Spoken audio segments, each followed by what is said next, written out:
Hello everyone, ఇవాళ నుంచి మనం ఎథిక్స్ సిరీస్ని స్టార్ట్ చేస్తున్నాం. So as per the syllabus topic wise వెళ్దాము.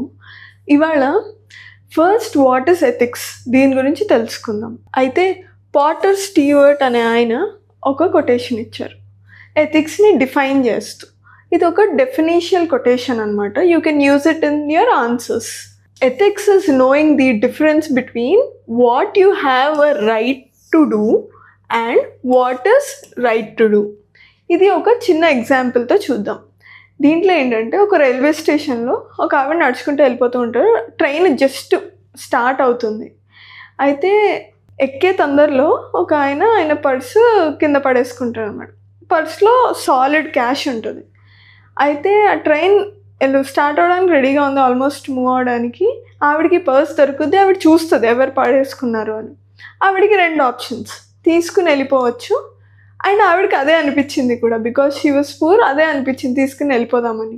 కానీ తర్వాత తనకు ఒక క్వశ్చన్ వచ్చింది మైండ్లో, ఇంత క్యాష్ క్యారీ చేస్తున్నారు, is there any chance that ఇది ఎవరికైనా మెడిసిన్ కొనడానికి పెట్టిన డబ్బులా?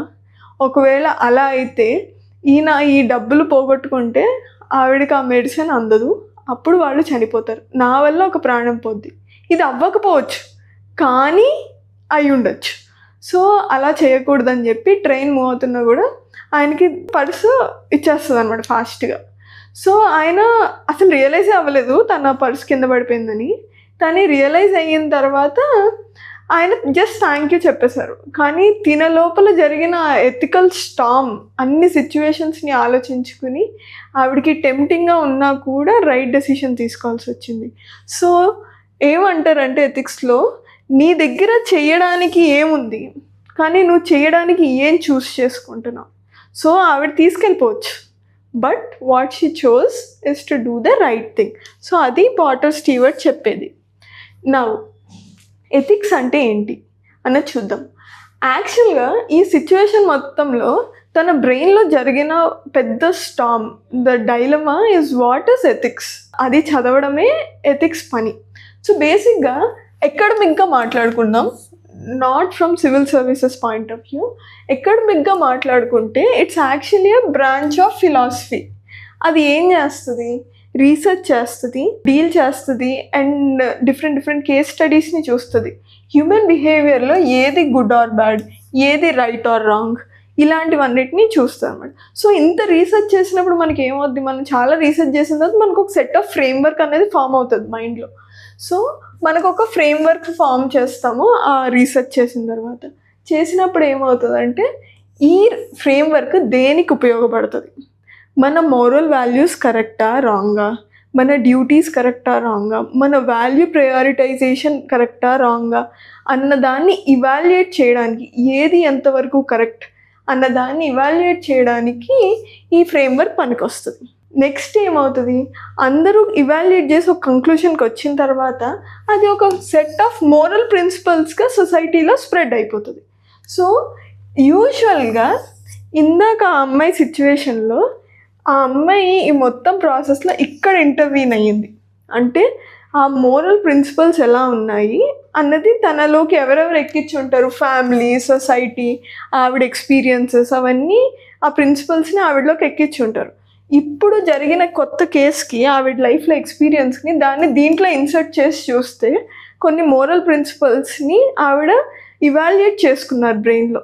అప్పుడు ఆవిడకి రాంగ్ అనిపించింది. So what happened, it guided her behaviour. So అలాగే కాకుండా పర్సనల్ లైఫ్లో అండ్ ప్రొఫెషనల్ లైఫ్లో కూడా ఇలాంటి సిచ్యువేషన్స్ బోల్డ్ అని ఉంటాయి. ఆ సిచ్యువేషన్స్లో గైడింగ్ లైట్గా మనకి ఎథిక్స్ అనేవి పనికొస్తాయి. So you can write ethics as set of moral principles guiding the human behavior in personal and private, also professional life. So next, ethics ni paper మీద రాయడం చాలా ఈజీ, ఫాలో అవ్వడం చాలా కష్టం. సో దానికి ఏంటంటే మనం ప్రాగ్మాటిక్ సిచ్యువేషన్స్ని చూద్దాం. ప్రాక్టికల్గా లైఫ్లో మనం చెప్పినట్టు ఉండదు.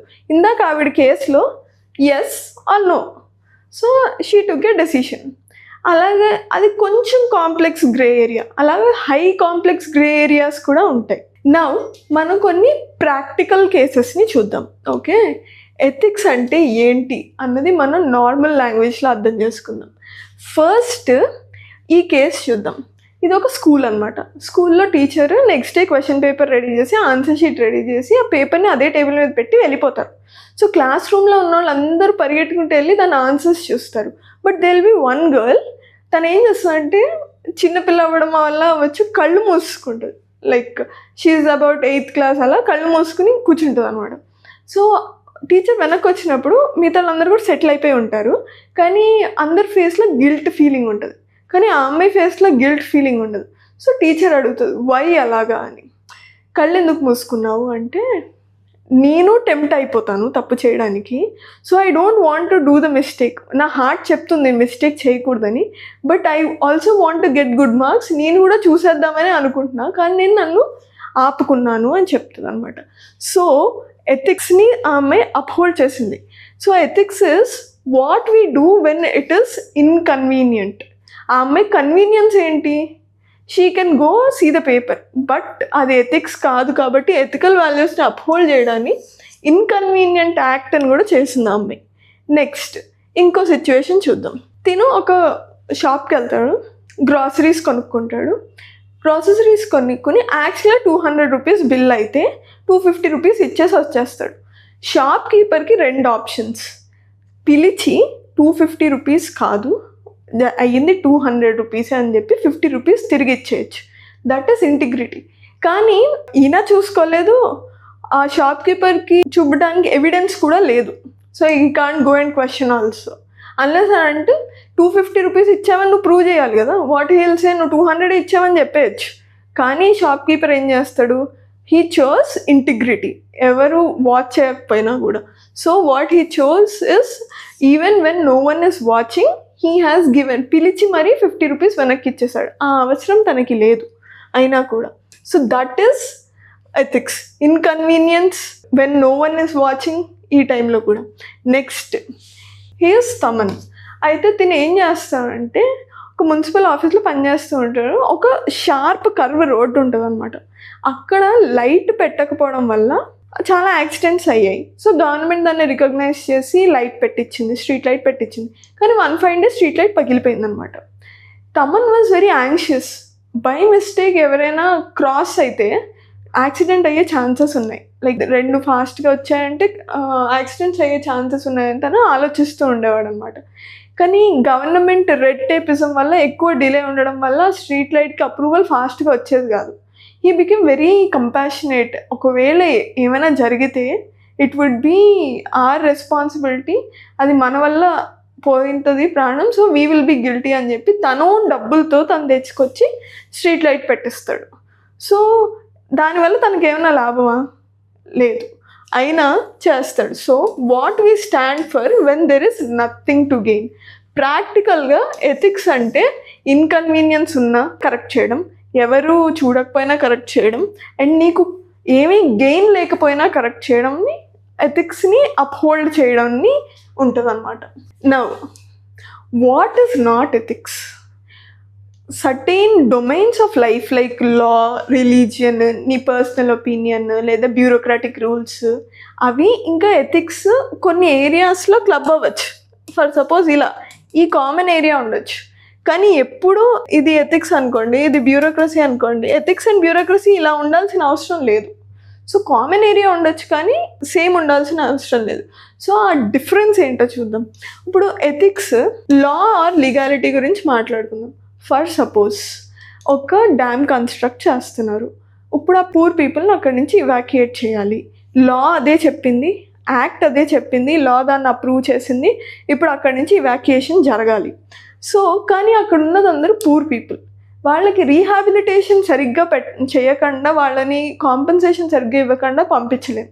అండ్ పైగా న్యాచురల్ డిజాస్టర్స్ వచ్చే టైంలో అస్సలు పంపించలేము. ఫర్ సపోజ్ అదే గవర్నమెంట్ ప్రాపర్టీ అయ్యి వాళ్ళు రెంట్ కట్టట్లేదు అనుకోండి, because they are poor, they are not able to pay. లీగల్గా ఏంటి? You should make them leave, ఖాళీ చేయించేయాలి.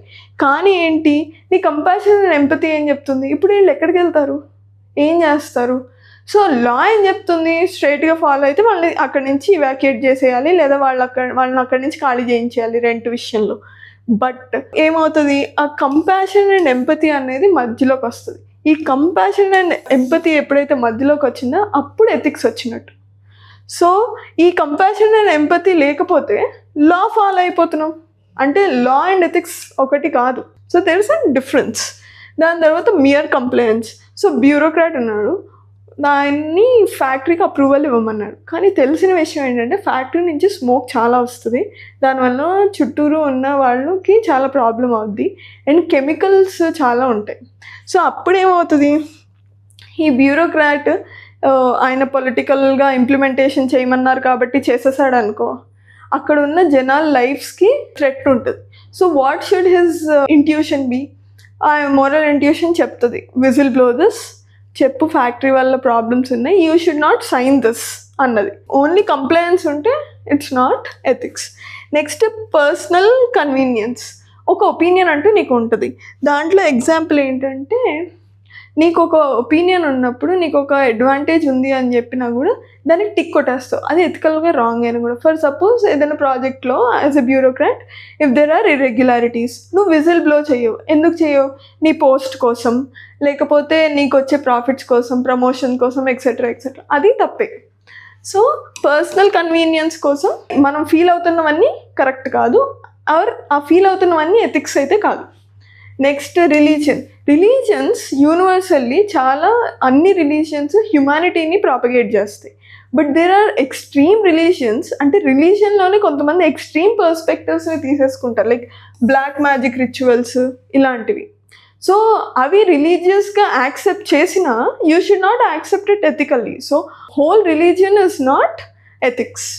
సో పబ్లిక్ ఒపీనియన్ కూడా ఎప్పుడూ కరెక్ట్ కాదు. ఇన్స్టెంట్ జస్టిస్, మీడియానే ట్రయల్ చేసేయడం, ఆర్ అక్యూజ్డ్ అని ప్రజలే డిసైడ్ చేసేయడం. So public opinion is not always ethical. So ఇవి ఎథిక్స్ కాకపోవచ్చు కొన్ని సిచ్యువేషన్స్లో, for which we have to be very conscious. So ఏది ఎథికల్ అన్న డెసిషన్ తీసుకోవడం ఇట్స్ వెరీ టఫ్. కానీ ఒక మ్యాక్సిమం ఉంది, అంటే ఇది మహాభారత చాలా బుక్స్లో రాసి ఉంది. ఎథికల్ అని ఎప్పుడు అనిపిస్తుంది అంటే, we should behave with others the same manner as we expect them to behave with us. వాళ్ళు మనతో ఎలా ఉండాలని మనం ఎక్స్పెక్ట్ చేస్తామో మనం కూడా వాళ్ళతో అలాగే ఉండాలి. ఆ సిచ్యువేషన్లో నువ్వు ఉంటే, అంటే నీ ఎంపతి, నువ్వు వాళ్ళ షూస్లో ఉంటే ఇలాగే చేస్తావా, ఆర్ నువ్వు ఇలాగే ఫీల్ అవుతావా, అది చూసుకుంటే గుడ్ ఆర్ బ్యాడ్ అనేది ఎథిక్స్లో బాగా తెలుస్తుంది. Thank you.